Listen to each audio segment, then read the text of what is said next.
Hello friends, welcome to JKN channel. இன்றைக்கி நெத்திலி மீன் குழம்பு எப்படி செய்கிறதுன்னு பார்க்கலாம். முதல்ல நம்ம புளிச்சு கரைச்சலில் தேவையான அளவு மிளகாய்த்தூள், உப்பு, வெங்காயம், தக்காளி போட்டு கரைச்சி வச்சுக்கோங்க.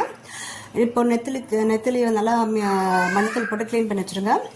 ஒரு வெசலில் கடுகு, உளுந்து பருப்பு, வெந்தயம் நல்லா பொறுக்கி விட்ட பிறகு வெங்காயம், தக்காளி, பச்சை மிளகாய், கருவேப்பிலை, கொத்தமல்லி போட்டு நல்லா வதக்கி விடுங்க. இந்த நெத்திலி மீன் குழம்புல நம்ம கொஞ்சோண்டு மாங்காய் சேர்க்க போகிறோம். ஸோ டேஸ்ட் வந்து ரொம்ப சூப்பராக இருக்கும். இது நல்லா வெங்காயம், தக்காளி நல்லா வதங்கின பிறகு நம்ம இந்த புளி கரைச்சல், மிளகாய்த்தூள், உப்பு எல்லாம் நம்ம அந்த கரைச்சல் இருக்குல்லைங்களா, அதை வந்து இது நல்லா வதங்கின பிறகு அதை நம்ம அந்த வெசலில் ஊற்றிட்டு இது போல் நல்லா கொதிக்க விடணும். இது நல்லா கொதிக்க விட்ட பிறகு கொஞ்சம் நல்லா கொதித்த பிறகு தான் நம்ம நெத்திலியை வந்து ஆட் பண்ணிவிட்டு இது போல் சூப்பராக மாங்காய் போட்டு சூப்பராக இருக்கும் ஃப்ரெண்ட்ஸ்.